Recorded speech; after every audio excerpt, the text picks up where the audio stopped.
자, 그러면은 또 모든 종목을 다 분석하는 게 중요하다 이렇게 또 말씀을 해주셨어요. 어떤 의미입니까? 예, 이제 사실은 개인 투자자분들이 핵심이 뭐냐면은 가장 좋은 네. 종목을 사는 게 핵심이에요. 네. 그래서 가장 좋은 종목이 내가 봤을 때는 삼성전자다 생각해서 삼성전자 사시는 분들이 많으신데 지금은 이제 조금 적으실 수 있는데요. 네.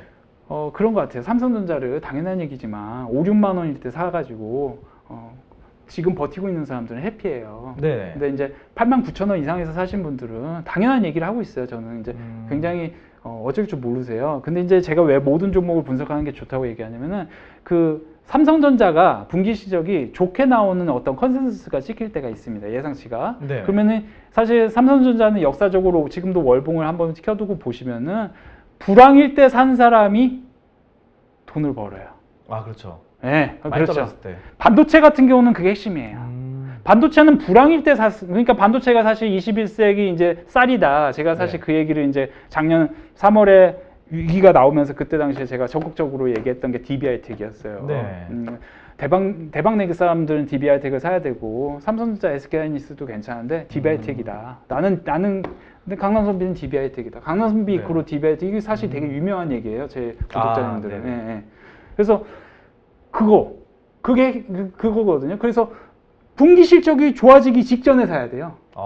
네, 그러니까 제가 지금 많이 하고 제가 만약에 삼성전자 사야 되면 삼성전자 얘기를 많이 할 텐데 삼성전자 얘기를 안 하고 있었어요 여태까지. 네. 가만히 보고 있으면 무슨 종목 얘기 많이 했죠? OCI 얘기 많이 했죠. 네네. 신세계푸드 얘기 많이 했고요. 그쵸? 네. 그런 부분들. 그래서 그런 부분들 왜 얘는 이걸 얘기 많이 하고 있을까? 제가 사실 임플란트 같은 경우 상당히 좋게 봐요. 근데 이미 오스템 임플란트 같은 경우는 사실은 작년 여름에 많은 사람들이 시젠에 빠져 있을 때 저는 시젠이 앞으로 여기서 반토막 이상이 난다라는 얘기를 해서 그때도 욕을 많이 먹었어요. 희한하게 떨어진다 얘기하면 욕 많이 먹어요.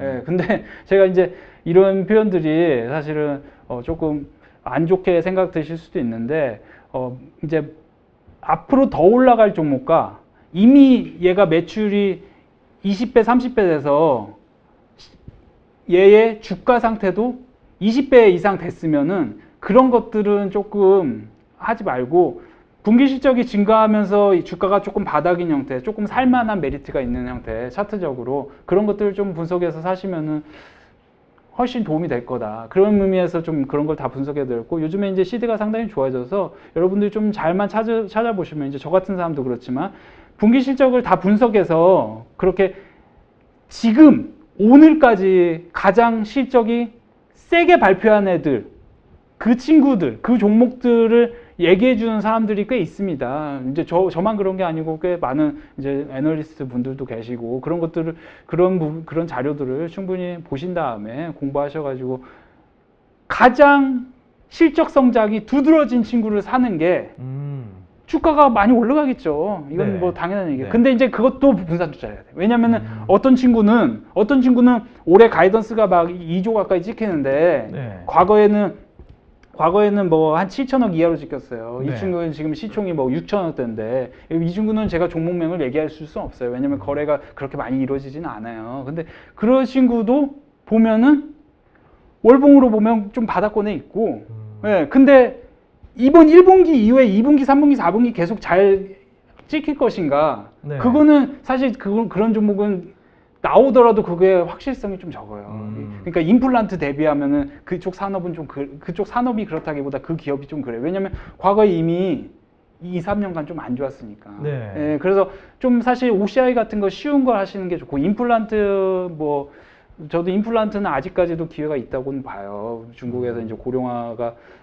점진적으로 시작되고 있고 중국 제 예상으로는 이제 제가 그냥 감으로 얘기 드리는 게 아니고 뉴스 같은 걸 참고해 보면은 중국 같은 경우도 사실은 2030년 이후부터는 고령화 가속인데 그 가속화되는 시장 속에서 사실 바이오 사시면 돈 많이 버실 수도 있지만 저는 이제 임플란트가 실질적 매출이 나고 있다 중국 안에서. 네. 그래서 그런 것들을 좀 사실 분석하는 재미로 주식을 사서 내가 등락포 보고 있으면 스마트폰 보고 있으면 좀 기분 안 좋습니다. 정신 건강에 해로워요. 그렇죠? 그래서 2,000 종목 이상을 다 분석해서 어떤 게 실적 발표를 그 실적이 성장이 두드러지냐. 에이튼 인베스트가 왜 올라갔을까요?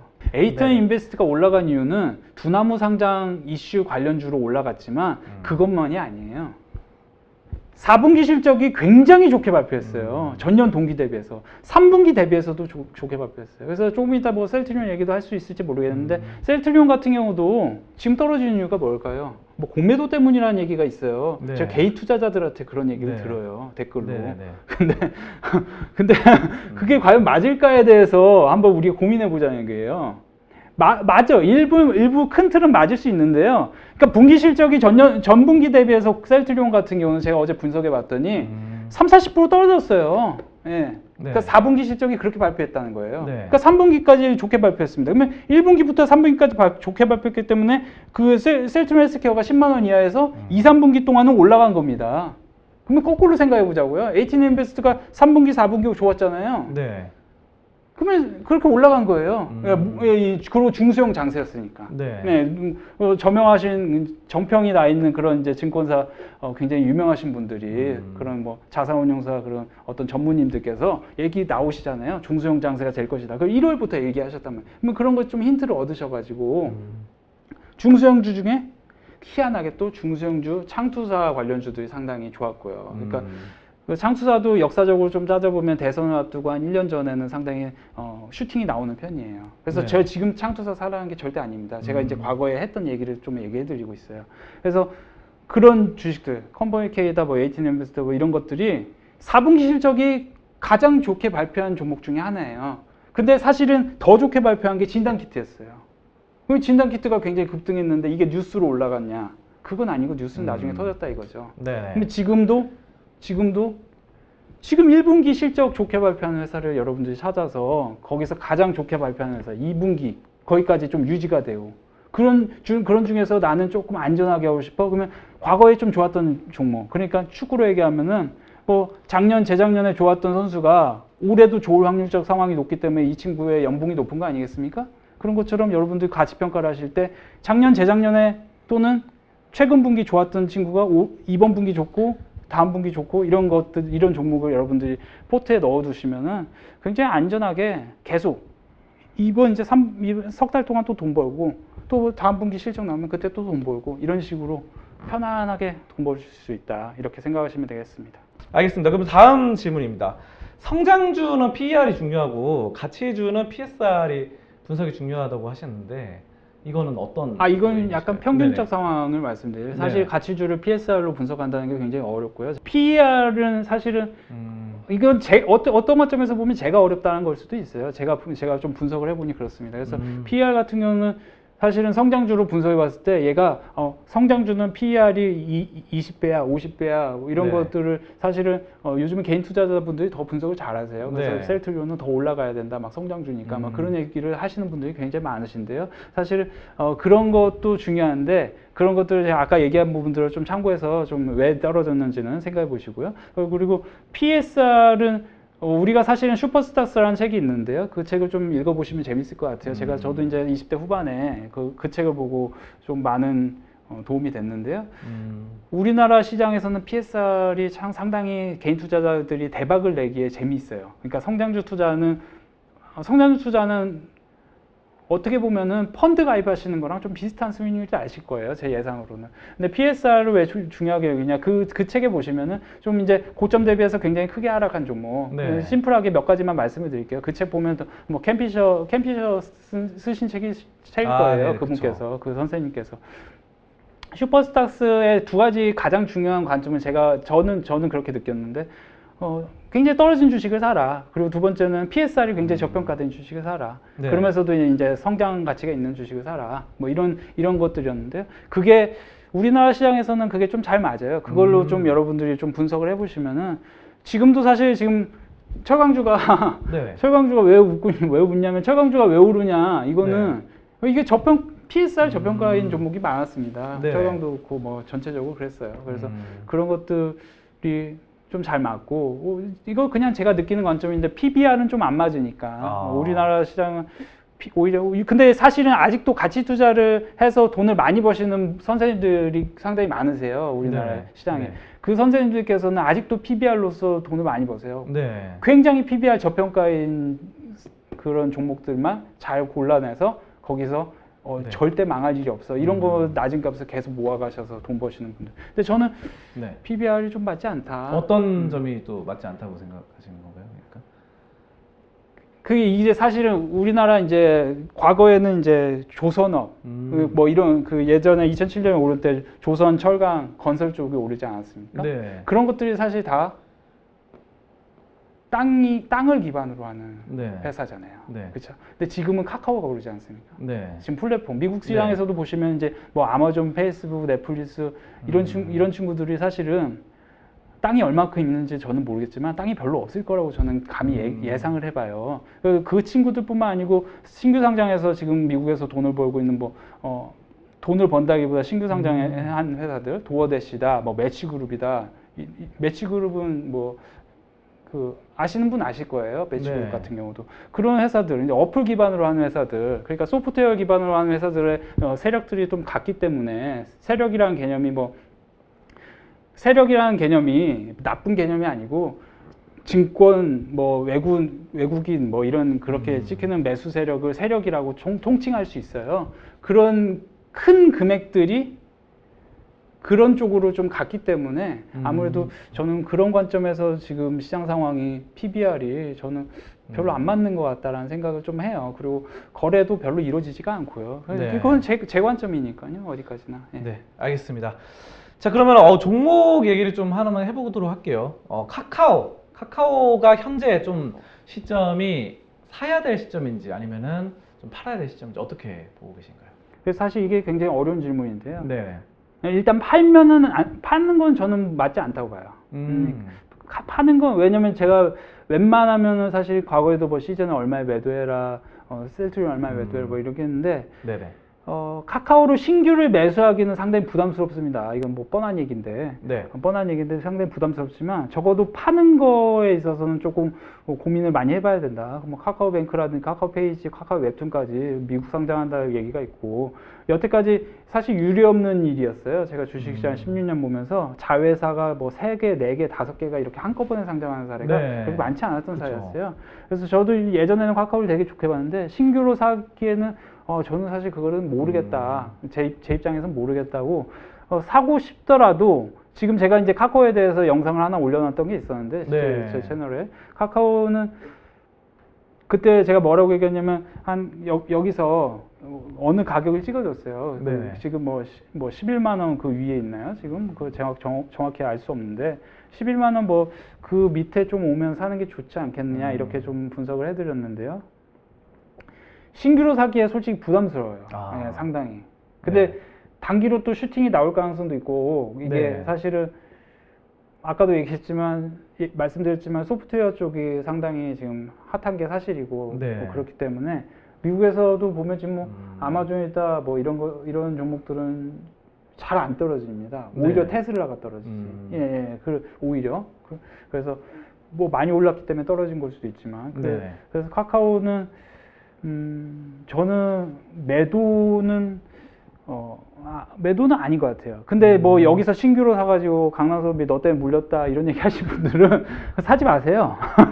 왜 이런 얘기 드냐면 제가 여태까지 종목 얘기 많이 드렸잖아요. 네. 그런 것들이 좀 안전해요, 사실은. 지금까지 말씀하셨던 종목이 약간 추천주에 가까우시다는 말이죠. 추천주라는 개념보다 상승폭이 더 안전할 수 있다. 어떤 관점에서. 그러니까 이제 제 신이 아니잖아요. 저를 응원하시는 분들은 저를 뭐 갓선비다 얘기하시는데 전 절대 신이 아니고 갓선비 뭐 이렇게 돼 있으시더라고요. 갓선비라고 뭐 왜냐면 승률이 너무 좋으니까 오늘도 급락장이었는데 오늘도 이제 회원분들께서 수익이 꽤 나셨거든요. 그래요. 그래서 이런 부분들을 제가 그래서 좀 부담스러워요, 솔직히. 이게 괜히 또 사실까봐. 저는 카카오보다도 그냥 좀 안전하게 가기에는 아까 얘기했던 종목군들. 사실 종목이 방금도 얘기 드렸지만 1분기, 2분기, 3분기 이렇게 실적 전망이 조금 꾸준한 그런 종목들이 조금 더 괜찮을 수 있고요. 일단 핫하다는 것 자체가 철학적으로 생각을 해보면 이 종목으로 단기 뭐 이렇게 좀 수익이 날 수도 있지만 냉정하게 봤을 때는 그 종목이 급락 가능성도 있어요. 철학적으로 그쵸. 그래요. 예, 그래서 이거는 좀 역발상으로 여러분들 생각을 좀 조금 더 깊이 있게 해보십시오. 여러분들이 지금 비트코인 다 좋다고 비트코인 뭐 잘 될 거라 생각하는데 비트코인 같은 게 어떻게 올라가는지 가치적으로 좀 생각을 해본다면은 그게 좀 그렇게 만만치는 않을 겁니다. 단기적으로 좀 괜찮을 수 있을지 몰라도. 그래서 뭐 카카오를 비트코인하고 비교하는 건 전혀 아니고 카카오 같은 경우도 저는 그냥 신규는 모르겠다. 네네. 매도는 안 하는 게 맞을 것 같다. 뭐 들고 계시면서 근데 이제 손실인 분들은 들고 있는 게 맞다. 이거는 저는 그건 또 모르겠어요. 손실일 때는 자기가 잘못 샀기 때문에 매도하는 게 또 맞습니다. 매도했더니 또 날아갔다. 그거 하실 분들 제 말 듣지 마시고요. 네, 아무튼 부담스러워요. 제가 네. 확실하게 아. 시즌처럼 네. 얘가 매출이 20배, 30배 됐으니 얘는 지금 여기서 더 얘가 이 친구가 시즌이 영업이익률이 50%이기 때문에 여기 더 올라가는 게 맞다 이럴 수 있는데 네. 이 20배, 30배 카카오가 된 건 아니잖아요. 그쵸. 네, 앞으로 시총이 여기서 2배 됐다 해도 크게 잘못될 건 없는 기업이에요. 네. 기업 가치를 판단했을 때. 근데 이제 뭐 전체적인 가치는 조금 부담스러운 구간이 이제 들어왔어요. 네. 알겠습니다. 네. 자, 그러면은 HMM은 또 어떻게 보시는지 종목. 네. HMM은 사실 이것도 단기로 오른 건 사실이나 HM은 그냥 짧게 표현하면 네. 시젠 개념으로 한 5월 개념이지 않을까. 네. 왜냐하면 성장이 네. 아직 조금 더 그런 여력이 있고 그 여력 대비해서는 그러니까 쉽게 얘기하면 EPS 연간 EPS로 곱하기 10을 하면 퍼 10배잖아요. 네. 쉽게 설명하면 네. 그거 기준으로 아직 저평가거든요. 물론 이제 그 저평가인 게 맞다 해가지고 이걸 떨어뜨릴 수도 있습니다. 갑자기. 네. 근데 달리고 있는 상황이다. 네. 달리고 있는 말에서 이제 떨어지면 사실은 좀 아프니까 그냥 갖고 계시다가 그냥 EPS 연간 EPS 곱하기 10을 해보시고 PSR은 몇 배인지 그것도 생각을 해보시고 그리고 조금 더 달릴 수 있다. HM은 좀 짧게 설명드리면 그렇습니다. 일단 HM이 일단 또 대장이니까요. 해운 쪽에서는. 네. 지금 해운, 조선, 철강 이런 쪽에서 사실 조선 쪽에서도 현대중공업 지주하고 뭐 건설 쪽에서도 사실 건설주가 저는 굉장히 저평가되어 있는 게 굉장히 많다. 개인적으로 그렇게 생각해요. 건설주를 좀 좋게 보는 편인데요. 현대건설기계 같은 경우도 실적이 이번에 굉장히 좋게 발표했어요. 그래서 그런 실적 좋은 친구들도 같이 보시면서 HMM을 뭐 신규로 사라 이런 말은 절대 아니고요. 옛날에 이미 제가 얘기했던 종목이었기 때문에 지금은 갖고 계시다면 뭐 긍정적으로 주식은 결국 긍정적인 사람이 많이 먹기 때문에 네. 보시면 될 것 같습니다. 알겠습니다. 자, 그러면 또 이런 말씀을 해주셨어요. 텐베거 주식은 또 어떻게 찾는지 또 방법, 이 트렌드를 아는 방법 이런 거 어떻게 보십니까?